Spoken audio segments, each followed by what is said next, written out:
नागरिकों में दायित्व का एहसास भी है। लोग अपना ध्यान रखते हुए, दूसरों का ध्यान रखते हुए अपने रोजमर्रा के काम भी कर रहे हैं। देश में हो रहे हर आयोजन में जिस तरह का संयम और सादगी इस बार देखी जा रही है, वो अभूतपूर्व है। गणेशोत्सव भी कहीं ऑनलाइन मनाया जा रहा है, तो ज्यादातर जगहों पर इस बार इको फ्रेंडली गणेश जी की प्रतिमा स्थापित की गई है।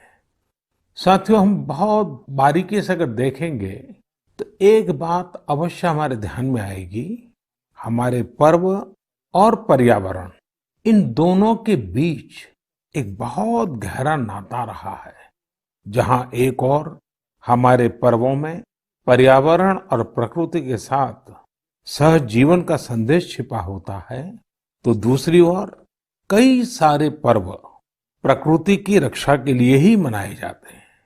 जैसे बिहार के पश्चिमी चंपारण में सदियों से थारू आदिवासी समाज के लोग 60 घंटे के लॉकडाउन, या उनके ही शब्दों में सदियों से थारू आदिवासी समाज के लोग 60 घंटे के लॉकडाउन, या उनके ही शब्दों में कहें तो 60 घंटे के बरना का पालन करते हैं। प्रकृति की रक्षा के लिए बरना को थारू समाज ने अपनी परंपरा का हिस्सा बना लिया है और सदियों से बनाया है। इस दौरान न कोई गांव में आता है, न ही कोई अपने घरों से बाहर निकलता है। और लोग मानते हैं कि अगर वो बाहर निकले या कोई बाहर से आया, तो उनके आने जाने से लोगों की रोजमर्रा की गतिविधियों से नए पेड़ पौधों को नुकसान हो सकता है।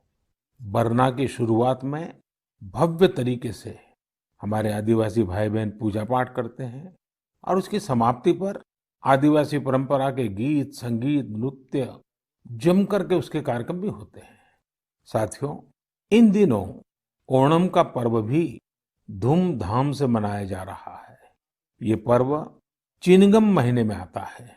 इस दौरान लोग कुछ नया खरीदते हैं, अपने घरों को सजाते हैं, पुक्कलम बनाते हैं, ओणम सादिया का आनंद लेते हैं। तरह तरह के खेल और प्रतियोगिताएं भी होती हैं। ओणम की धूम तो आज दूर सुदूर विदेशों तक पहुंची हुई है। अमेरिका हो, यूरोप हो या खाड़ी देश हो, ओणम का उल्लास आपको हर कहीं मिल जाएगा। ओणम एक इंटरनेशनल फेस्टिवल बनता जा रहा है। साथियों, ओणम हमारी कृषि से जुड़ा हुआ पर्व है। ये हमारी ग्रामीण अर्थव्यवस्था के लिए भी एक नई शुरुआत का समय होता है। किसानों की शक्ति से ही तो हमारा जीवन, हमारा समाज चलता है। हमारे पर्व किसानों के परिश्रम से ही रंग बिरंगे बनते हैं। हमारे अन्नदाता को, किसानों की जीवनदायिनी शक्ति को वेदों में भी बहुत गौरवपूर्ण रूप से नमन किया गया है। ऋग्वेद में मंत्र है, अन्नानाम पतये नमः, अन्नानाम पतये नमः, क्षेत्राणाम पतये नमः। अर्थात अन्नदाता को नमन है, किसान को नमन है। हमारे किसानों ने कोरोना के इस कठिन परिस्थितियों में भी अपनी ताकत को साबित किया है। हमारे देश में इस बार खरीफ की फसल की बुआई पिछले साल के मुकाबले 7% ज्यादा हुई है। धान की रुपाई इस बार लगभग 10%, दालें लगभग 5%, मोटे अनाज, कोर्स सीरियल्स लगभग 3%, ऑयल सीड्स लगभग 13%, कपास लगभग 3% ज्यादा बोई गई है। मैं इसके लिए देश के किसानों को बधाई देता हूं, उनके परिश्रम को नमन करता हूं। मेरे प्यारे देशवासियों, कोरोना के इस कालखंड में देश कई मोर्चों पर एक साथ लड़ रहा है, लेकिन इसके साथ साथ कई बार मन में ये भी सवाल आता रहा कि इतने लंबे समय तक घरों में रहने के कारण मेरे छोटे छोटे बाल मित्रों का समय कैसे बीतता होगा। और इसी से मैंने गांधीनगर की चिल्ड्रन यूनिवर्सिटी, जो दुनिया में एक अलग तरह का प्रयोग है, भारत सरकार के महिला और बाल विकास मंत्रालय, शिक्षा मंत्रालय, सूक्ष्म लघु और मध्यम उद्योग मंत्रालय, इन सभी के साथ मिलकर हम बच्चों के लिए क्या कर सकते हैं, इस पर मंथन किया, चिंतन किया। मेरे लिए ये बहुत सुखद था, लाभकारी भी था, क्योंकि एक प्रकार से ये मेरे लिए भी कुछ नया जानने का, नया सीखने का अवसर बन गया। साथियों, हमारे चिंतन का विषय था खिलौने और विशेषकर भारतीय खिलौने। हमने इस बात पर मंथन किया कि भारत के बच्चों को नए नए टॉयज कैसे मिले, भारत टॉय प्रोडक्शन का बहुत बड़ा हब कैसे बने। वैसे मैं मन की बात सुन रहे बच्चों के माता पिता से क्षमा मांगता हूं, क्योंकि हो सकता है उन्हें अब ये मन की बात सुनने के बाद खिलौनों की नई नई डिमांड सुनने का शायद एक नया काम सामने आ जाएगा। साथियों, खिलौने जहां एक्टिविटी को बढ़ाने वाले होते हैं, तो खिलौने हमारी आकांक्षाओं को भी उड़ान देते हैं। खिलौने केवल मन ही नहीं बहलाते, खिलौने मन बनाते भी हैं और मकसद गढ़ते भी हैं। मैंने कहीं पढ़ा कि खिलौनों के संबंध में गुरुदेव रविंद्रनाथ टैगोर ने कहा था कि बेस्ट टॉय वो होता है जो इनकम्प्लीट हो, ऐसा खिलौना जो अधूरा हो और बच्चे मिलकर खेल खेल में उसे पूरा करें। गुरुदेव टैगोर ने कहा था कि जब वो छोटे थे तो खुद की कल्पना से घर में मिलने वाले सामानों से ही अपने दोस्तों के साथ अपने खिलौने और खेल बनाया करते थे। लेकिन एक दिन बचपन के उन मौज मस्ती भरे पलों में बड़ों का दखल हो गया। हुआ ये था कि उनका एक साथी एक बड़ा और सुंदर सा विदेशी खिलौना लेकर आ गया। खिलौनों को लेकर इतराते हुए अब सब साथी का ध्यान खेल से ज्यादा खिलौने पर रह गया। हर किसी के आकर्षण का केंद्र खेल नहीं रहा, खिलौना बन गया। जो बच्चा कल तक सबके साथ खेलता था, सबके साथ रहता था, घुल मिल जाता था, खेल में डूब जाता था, वो अब दूर रहने लगा। एक तरह से बाकी बच्चों से भेद का भाव उसके मन में बैठ गया। महंगे खिलौने में बनाने के लिए भी कुछ नहीं था, सीखने के लिए भी कुछ नहीं था। यानी कि एक आकर्षक खिलौने ने एक उत्कृष्ट बच्चे को कहीं दबा दिया, छिपा दिया, मुरझा दिया। इस खिलौने ने धन का, संपत्ति का, जरा बड़प्पन का प्रदर्शन कर लिया, लेकिन उस बच्चे की क्रिएटिव स्पिरिट को बढ़ने और संवरने से रोक दिया। खिलौना तो आ गया, पर खेल खत्म हो गया और बच्चे का खिलना भी खो गया। इसलिए गुरुदेव कहते थे कि खिलौने ऐसे होने चाहिए जो बच्चे के बचपन को बाहर लाएं, उसकी क्रिएटिविटी को सामने लाएं। बच्चों के जीवन के अलग अलग पहलू पर खिलौनों का जो प्रभाव है, इस पर राष्ट्रीय शिक्षा नीति में भी बहुत ध्यान दिया गया है। खेल खेल में सीखना, खिलौने बनाना सीखना, खिलौने जहां बनते हैं वहां की विजिट करना, इन सबको करिकुलम का हिस्सा बनाया गया है। साथियों, हमारे देश में लोकल खिलौनों की बहुत समृद्ध परंपरा रही है। कई प्रतिभाशाली और कुशल कारीगर हैं जो अच्छे खिलौने बनाने में महारत रखते हैं। भारत के कुछ क्षेत्र टॉय क्लस्टर्स यानी खिलौने के केंद्र के रूप में भी विकसित हो रहे हैं। जैसे कर्नाटक के रामनगरम में चन्नापटना, आंध्र प्रदेश के कृष्णा में कोंडापल्ली, तमिलनाडु में तंजौर, असम में धुबरी, उत्तर प्रदेश का वाराणसी, कई ऐसे स्थान हैं, कई नाम गिना सकते हैं। आपको ये जानकर आश्चर्य होगा कि global toy industry 7 lakh crore रुपए से भी अधिक की है। 7 लाख करोड़ रुपयों का इतना बड़ा कारोबार, लेकिन भारत का हिस्सा उसमें बहुत कम है।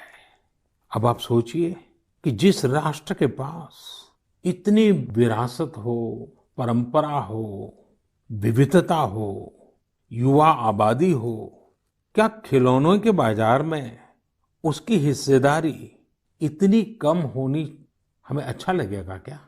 जी नहीं, ये सुनने के बाद आपको भी अच्छा नहीं लगेगा। देखिए साथियों, टॉय इंडस्ट्री बहुत व्यापक है।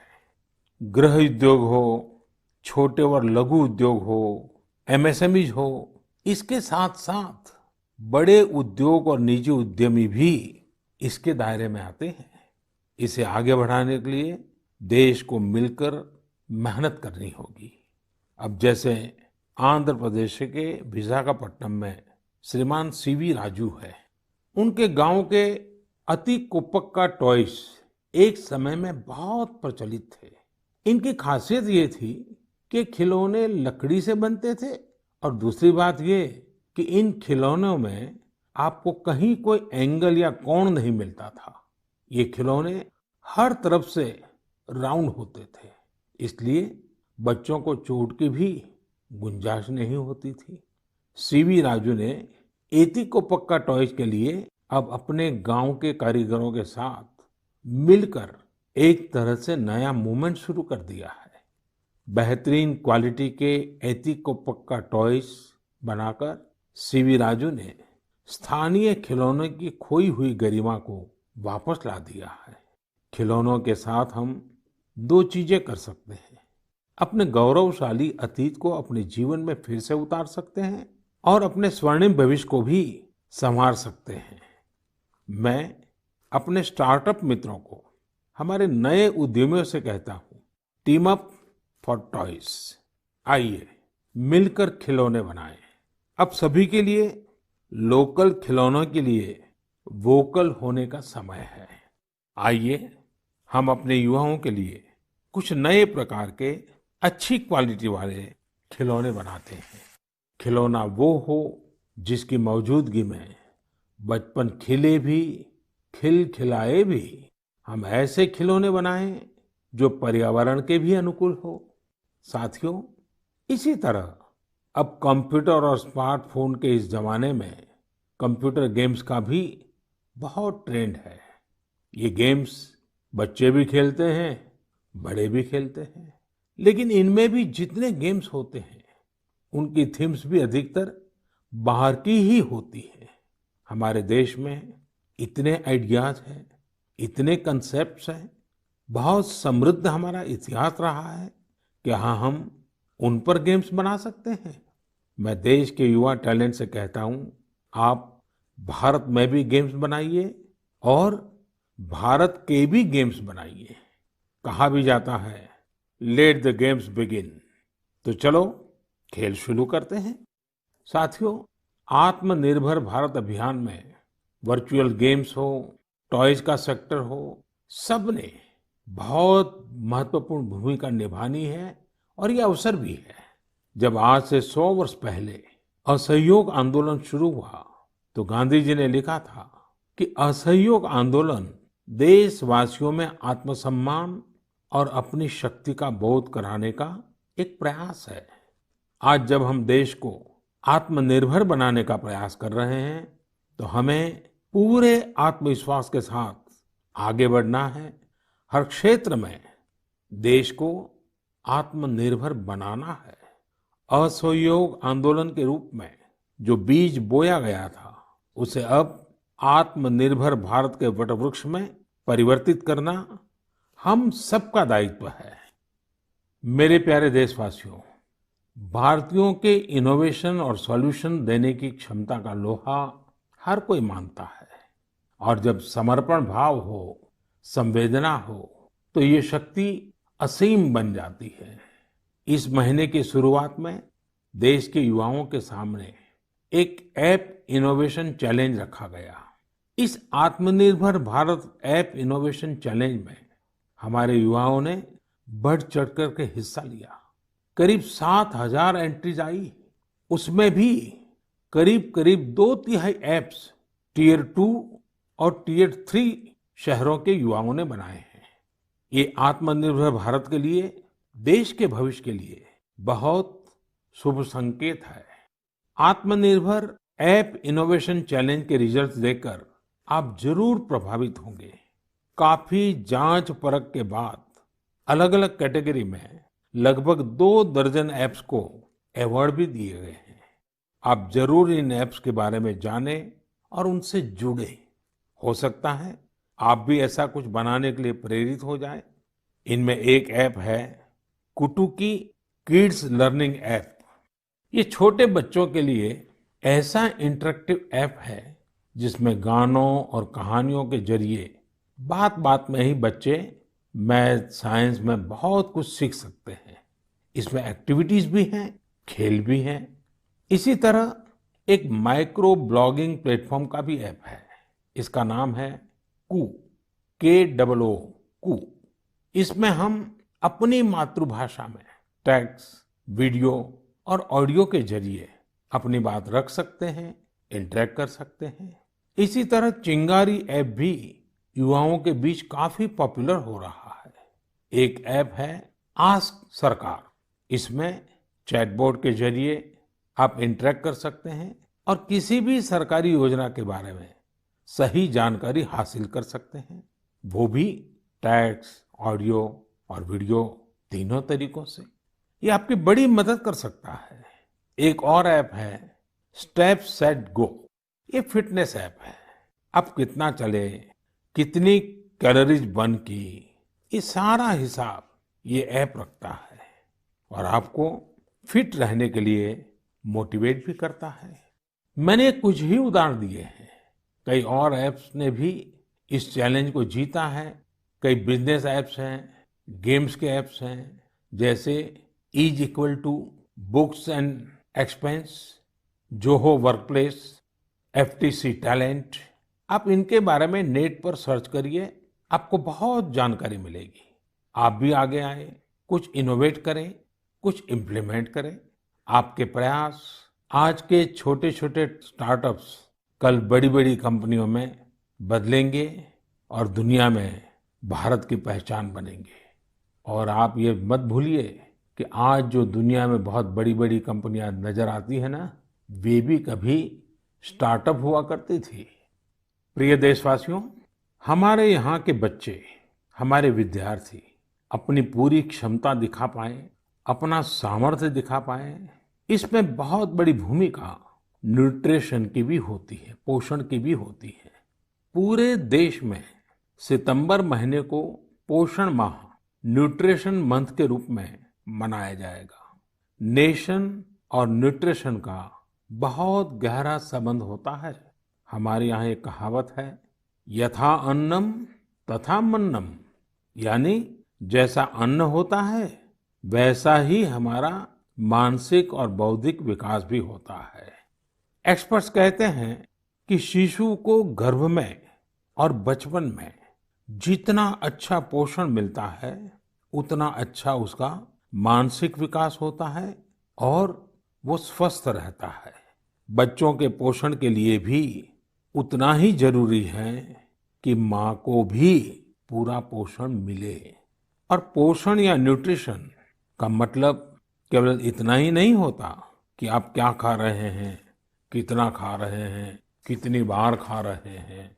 इसका मतलब है आपके शरीर को कितने जरूरी पोषक तत्व, न्यूट्रिएंट्स मिल रहे हैं। आपको आयरन, कैल्शियम मिल रहे हैं या नहीं, सोडियम मिल रहा है या नहीं, विटामिन्स मिल रहे हैं या नहीं, ये सब न्यूट्रिशन के बहुत इंपॉर्टेंट एस्पेक्ट्स हैं। न्यूट्रिशन के इस आंदोलन में पीपल पार्टिसिपेशन भी बहुत जरूरी है। जन भागीदारी ही इसको सफल करती है। पिछले कुछ वर्षों में इस दिशा में देश में काफी प्रयास किए गए हैं। खासकर हमारे गांवों में इसे जन भागीदारी से जन आंदोलन बनाया जा रहा है। पोषण सप्ताह हो, पोषण माह हो, इनके माध्यम से ज्यादा जागरूकता पैदा की जा रही है। स्कूलों को जोड़ा गया है, बच्चों के लिए प्रतियोगिताएं हो, उनमें अवेयरनेस बढ़े, इसके लिए भी लगातार प्रयास जारी हैं। जैसे क्लास में एक क्लास मॉनिटर होता है, उसी तरह न्यूट्रिशन मॉनिटर भी हो, रिपोर्ट कार्ड की तरह न्यूट्रिशन कार्ड भी बने, इस तरह की भी शुरुआत की जा रही है। पोषण माह न्यूट्रिशन मंथ के दौरान माय गॉव पोर्टल पर एक फूड एंड न्यूट्रिशन क्विज भी आयोजित की जाएगी और साथ ही एक मीम कंपटीशन भी होगा। आप खुद पार्टिसिपेट करें और दूसरों को भी मोटिवेट करें। साथियों, अगर आपको गुजरात में सरदार वल्लभ भाई पटेल के स्टैच्यू ऑफ यूनिटी जाने का अवसर मिला होगा और कोविड के बाद जब वो खुलेगा और आपको जाने का अवसर मिलेगा, तो वहाँ एक यूनिक प्रकार का न्यूट्रिशन पार्क बनाया गया है। खेल खेल में ही न्यूट्रिशन की शिक्षा आनंद प्रमोद के साथ वहाँ जरूर देख सकते हैं। साथियों, भारत एक विशाल देश है। खान पान में ढेर सारी विविधता है। हमारे देश में 6 अलग-अलग ऋतुएं होती हैं। अलग-अलग क्षेत्रों में वहाँ के मौसम के हिसाब से अलग-अलग चीजें पैदा होती हैं। इसलिए ये बहुत ही महत्वपूर्ण है कि हर क्षेत्र के मौसम, वहाँ के स्थानीय भोजन और वहाँ पैदा होने वाले अन्न, फल, सब्जियों के अनुसार एक पोषक न्यूट्रिएंट रिच डाइट प्लान बने। अब जैसे मिलेट्स, मोटे अनाज, रागी है, ज्वार है, ये बहुत उपयोगी पोषक आहार है। एक भारतीय कृषि कोष तैयार किया जा रहा है। इसमें हर एक जिले में क्या-क्या फसल होती है, उनकी न्यूट्रिशन वैल्यू कितनी है, इसकी पूरी जानकारी होगी। ये आप सबके लिए बहुत बड़े काम का कोष हो सकता है। आइए, पोषण माह में पौष्टिक खाने और स्वस्थ रहने के लिए हम सभी को प्रेरित करें। प्रिय देशवासियों, बीते दिनों जब हम अपना स्वतंत्रता दिवस मना रहे थे, तब एक दिलचस्प खबर पर मेरा ध्यान गया। ये खबर है हमारे सुरक्षा बलों के 2 जाबाज किरदारों की। एक है सोफी और दूसरी विदा। सोफी और विदा इंडियन आर्मी के श्वान है, डॉग्स है और उन्हें chief of army staff commendation card से सम्मानित किया गया है। सोफी और विदा को ये सम्मान इसलिए मिला क्योंकि इन्होंने अपने देश की रक्षा करते हुए अपना कर्तव्य बखूबी निभाया है। हमारी सेनाओं में, हमारे सुरक्षा बलों के पास ऐसे कितने ही बहादुर श्वान हैं, डॉग्स हैं, जो देश के लिए जीते हैं और देश के लिए अपना बलिदान भी देते हैं।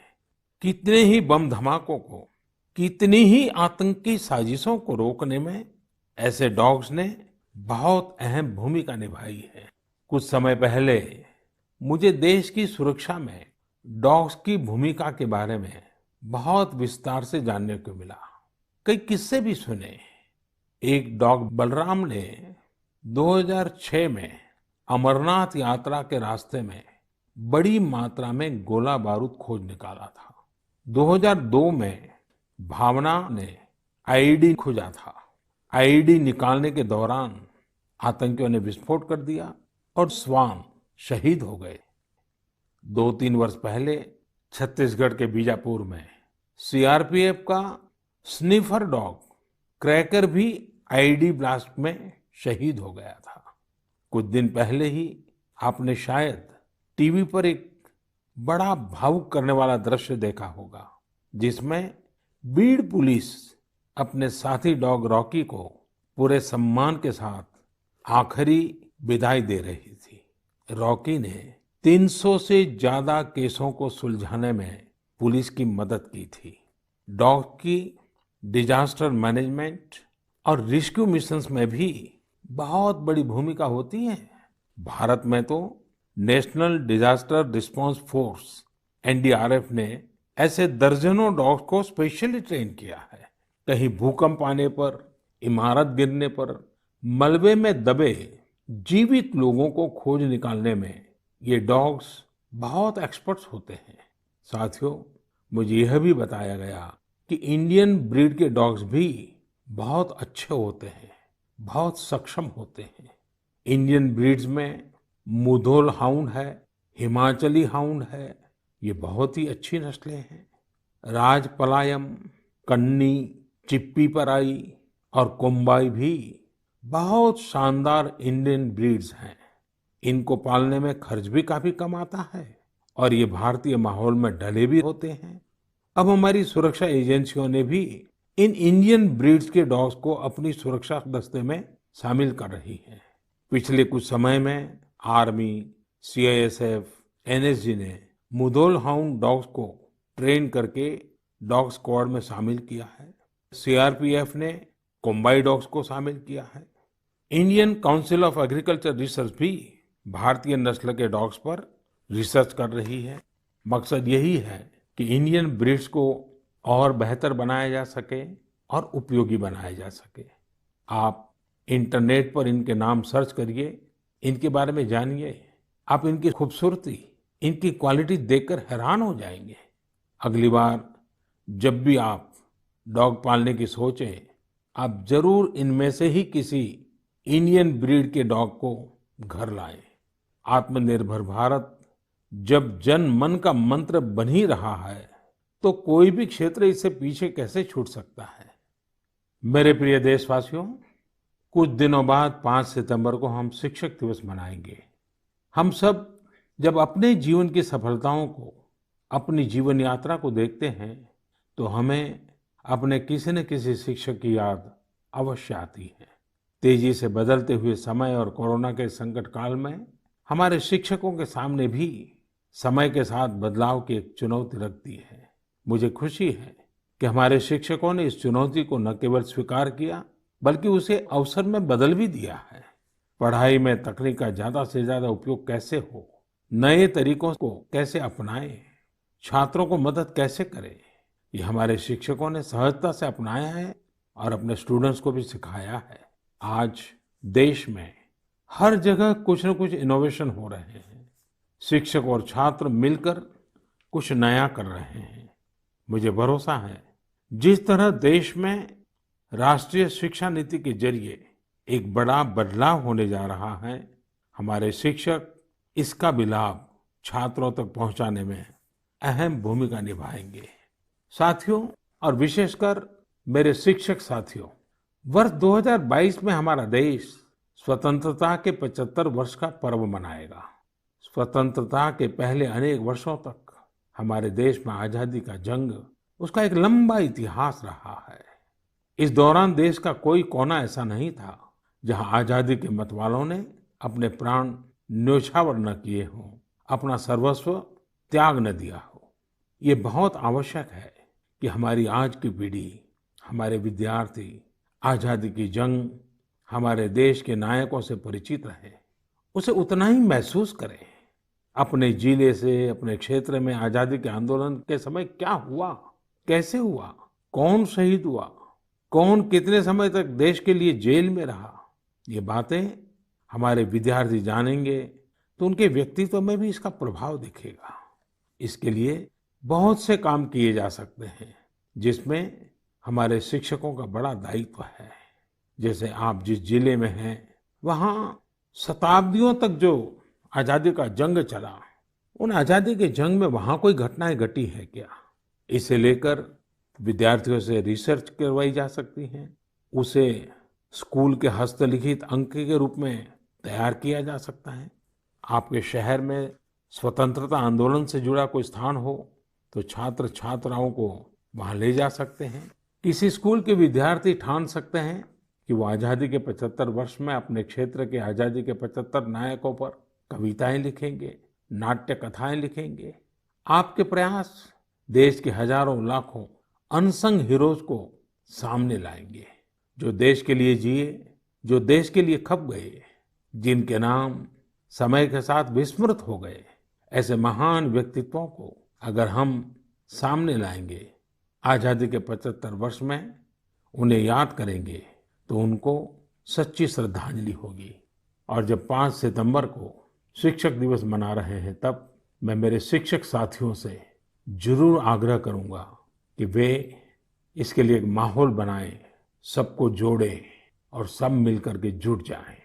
मेरे प्रिय देशवासियों, देश आज जिस विकास यात्रा पर चल रहा है, इसकी सफलता सुखद तभी होगी जब हर एक देशवासी इसमें शामिल हो, इस यात्रा का यात्री हो, इस पथ का पथिक हो। इसलिए ये जरूरी है कि हर एक देशवासी स्वस्थ रहे, सुखी रहे और हम मिल करके कोरोना को पूरी तरह से हराएं। कोरोना तभी हारेगा जब आप सुरक्षित रहेंगे, जब आप 2 गज की दूरी, मास्क जरूरी, इस संकल्प का पूरी तरह से पालन करेंगे। आप सब स्वस्थ रहिए, सुखी रहिए। इन्हीं शुभकामनाओं के साथ अगली मन की बात में फिर मिलेंगे। बहुत बहुत धन्यवाद। नमस्कार।